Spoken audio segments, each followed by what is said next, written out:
நீங்கள் பார்த்துக் கொண்டிருப்பது உங்கள் விஜய்.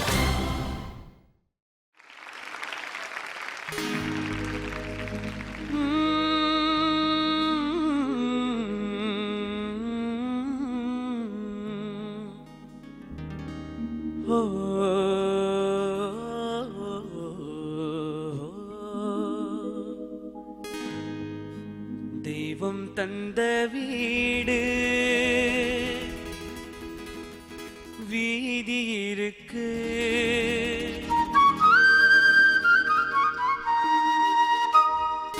தெய்வம் தந்த வீடு வீதி இருக்கு.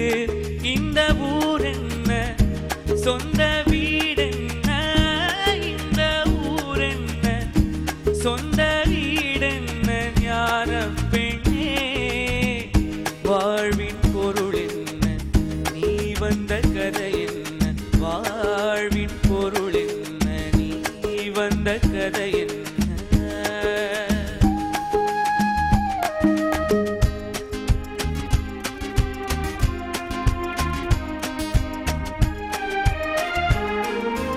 நான் கேட்டு தாய் தந்தை படைத்தாரா,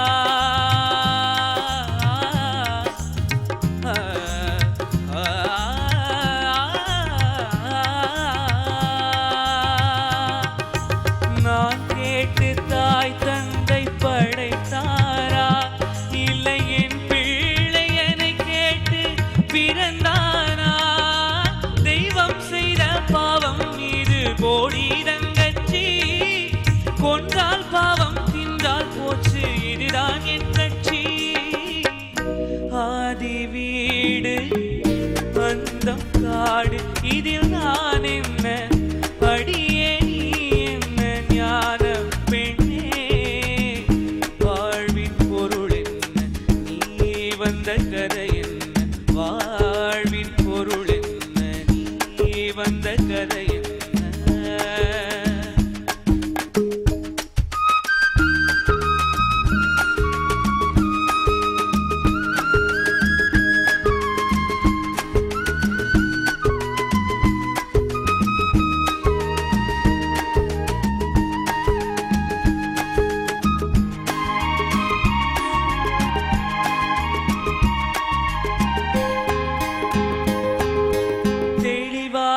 தெரிந்தாலே சித்தாந்தம், அது தெரியாமல் போனாலே வேதாந்தம். மண்ணை தோண்டி தண்ணீர் தேடும் அன்பு தங்கச்சி, என்னை தோண்டி ஞானம் கண்டேன், இதுதான் என் கட்சி. உண்மை என்ன, பொய்மை என்ன, இதில் தேன் என்ன, கடிக்கும் தேள் என்ன, ஞான பெண்ணே வாழ்வின் பொருள் என்ன, நீ வந்த கதை என்ன, வாழ்வின் பொருள் என்ன, நீ வந்த கதை என்ன. தெய்வம் தந்த வீடு வீதி இருக்கு, தெய்வம் தந்த வீடு வீதி இருக்கு. இந்த ஊர் என்ன, சொந்த வீடு என்ன, இந்த ஊர் என்ன, சொந்த வீடு என்ன, ஞான பெண்ணே வாழ்வின் பொருள் என்ன, நீ வந்த கதை என்ன, வாழ்வின் பொருள் என்ன, நீ வந்த கதை என்ன. தெய்வம் தந்த வீடு வீதி இருக்கு, தெய்வம் தந்த வீடு வீதி இருக்கு. ரொம்ப சந்தோஷம் சார், நீங்கள் இன்னைக்கு வந்தது. உங்களை நான் சந்திச்சது இல்லை, ரொம்ப ரொம்ப சந்தோஷம் நீங்கள் வந்தது. It's a great honor to have you. Thank you sir. அழகாக பாடினீங்க. தேங்க்யூ சாய். நீங்கள் பாடினது நல்லா இருந்தது, ரொம்ப சாஃப்ட், நைஸ், மெலோடியஸ், ரொம்ப ஸ்வீட்டாக இருந்தது. ஒரே ஒரு அந்த ஆலாபனை கூட கொஞ்சம் ஒரு டிஃப்ரெண்டாக பாடினீங்க நீங்கள், அது கொஞ்சம் பாடுங்க. அது நான் கேட்டு தாய் தந்தை படைத்தாரா,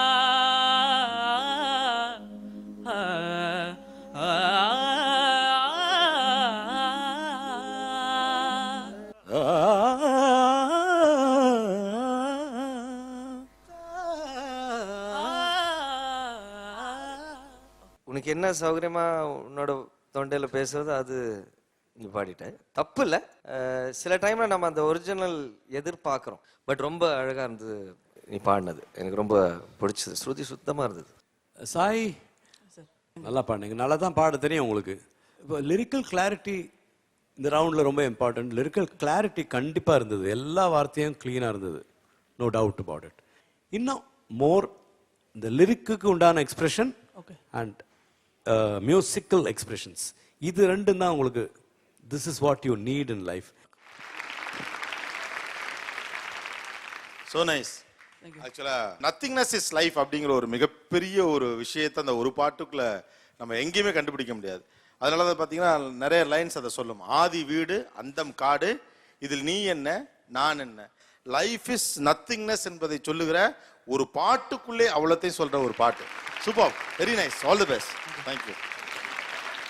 இப்போ இந்த மாதிரி பாட்டெல்லாம் கேட்குறப்போ மேபி இந்த பாட்டு உங்க அப்பா எழுதின காலகட்டத்தில் மேபி நீங்க இவர மாதிரி சின்ன பையனா இருந்திருக்கலாம். உங்க அந்த பர்சனல் லைஃப்ல ஏதாவது ஒரு வித்தியாசமான பாடல் எழுதின பார்த்தா உங்களோடலாம் ஷேர் பண்ணிப்பாரா? அவருக்கு பிடிச்ச பாட்டு எழுதிட்டு வந்திருந்தாருன்னா அந்த டியூனை வந்து பாடி காமிப்பார்.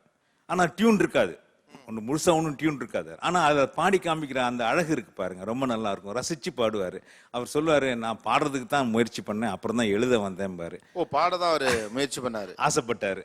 அப்புறமா தான் நாங்கள் சொன்னோம், நீங்க பாடாமல் இருந்ததே பெட்டர்னு. பாடி காமிக்கிறது மட்டும் ஷேர் பண்ணுவார், அவர் தாட்ஸ் எல்லாம் ஷேர் பண்ணுவார். என்னுடைய அப்பான்னு நான் சொல்ல முடியாது, என்னுடைய நண்பர். ஏன்னா நான் வந்து மனம் திறந்து எங்கள் அப்பாட்ட பேச முடியும், எங்கள் அப்பா எங்கிட்ட மனம் திறந்து பேசுவார். You are so blessed for 2 reasons. ஒன்று, அவருக்கு பையனாக பிறந்தது. இன்னொன்று, இது மாதிரி பசங்கள்லாம் பாடி தான் நாங்கள், அல்லது பாடகர்கள்லாம் பாடி ரெக்கார்டில் தான் நாங்கள் கண்ணதாசன் பாடுறத குரலை வேறு வடிவத்தில் கேட்க முடியாது. ஆனால் அந்த பாட்டை கண்ணதாசனே பாடி கேட்கறதுக்கான வாய்ப்பு உங்களுக்கு மட்டும் தானே கிடைச்சது. So blessed, so happy.